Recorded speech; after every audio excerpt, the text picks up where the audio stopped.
The Half-Zatoichi, though that one weapon in TF2 I always die to but could never use myself, is used by the soldier and demo man. Now, the Half-Zatoichi is a katana with a rounded guard, and according to the TF2 wiki, paraphrased of course, upon slaying an enemy with the Half-Zatoichi, the blade becomes decorated in blood and the wielder's health is instantly filled by 50% of the player's max health. The player can also instantly kill another soldier or demo man who's wielding another Half-Zatoichi in one hit, and vice versa.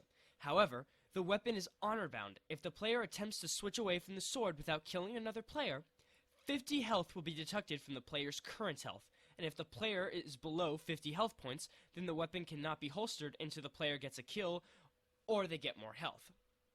It seems that there's quite a few historical inspirations for this infamous blade.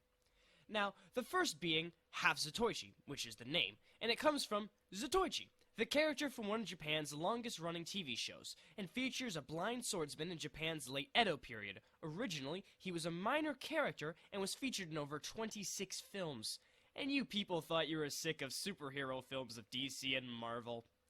Then, from 1974 to 1979, it was a TV show with over 100 episodes, and the focus being the character Zatoichi. In 1990, the 17th film was remade in America under the name Blind Fury. Maybe I'll watch the show or movie. Sounds fun. Now, the name Half-Zatoichi comes from the demo man being blind in one eye, the lovable Cyclops, and the soldier's helmet covering half of his eyes. Now, the sword's abilities come from a series of legendary blades called Muramasa blades. Now, Muramasa Senga was a famous swordsmith who created the Muramasa school and lived during the Muromachi period from 14th to 16th centuries in Japan. He was well known for not being quite stable and having very violent outbursts. The school was located in the Ice Province, and the earliest known date for one of the swords made in the school is 1501.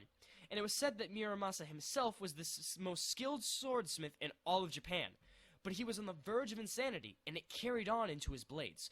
Now, Muramasa swords were so famed that generals and daimyo, Japanese vassals/lords, would use them in 1535, and the school survived for over 2 centuries.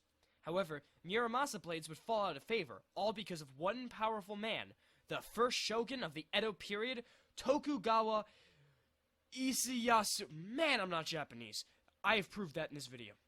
It's recorded that his father and his grandfather were killed by a foe wielding the Muramasa blades, and the shogun himself was even slashed at one point by a would-be killer wielding the Muramasa blade. Now, after this, many legend went around saying that the best way to kill a Tokugawa family member was with one of these blades. And obviously, if there's a legend going around that a certain blade is your only weakness and can kill you, you probably want to stop people from owning them. And so he did that. The Muramasa blades were outlawed, and severe punishments were issued to anyone holding them. Many replicas were made to emulate the mysticism of the blades, and many had their edgings scratched off to avoid detection.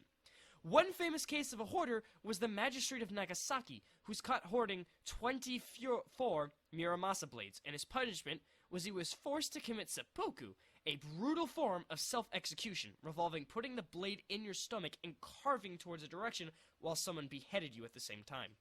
There's more to the Muramasa blade, however, as many legends have been written about this blade.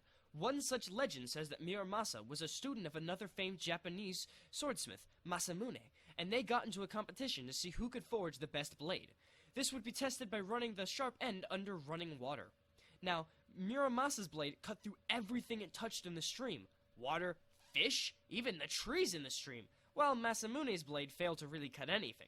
Now, Masamune was declared the winner because his blade did not cut indiscriminately. Which I don't really get, because that's kind of the point of the sword, but whatever. Another legend among Muramasa's blade could not be sheathed unless it drew blood, whether it was his enemies or the wielders, even causing cuts to its user or forcing the user to use seppuku. The blade even cried out for blood in the night. Now, it's safe to assume none of these legends are real, including the Muramasa and Masamune story, because Masamune was born in a completely different time period. However, they're still famous tales to be retold, and it's an interesting part of Japanese culture. These swords are so famous, it's a pre-hardcore weapon in Terraria, and a character in the anime series Bleach. Which I never got why you name a TV show Bleach. It's like naming the next anime Clorox. I don't get it. The Half-Zatoichi is born of two historical peaches, and it comes together in a fun but deadly weapon in a great free-to-play game. Anyway guys, if you enjoyed this video, feel free to leave a like and a subscription. If you have any ideas of anything you want me to cover, or have any pointers for the video, feel free to leave a comment. I'm always looking forward to it. And as always, I'm looking forward to you guys watching whatever I upload on this channel.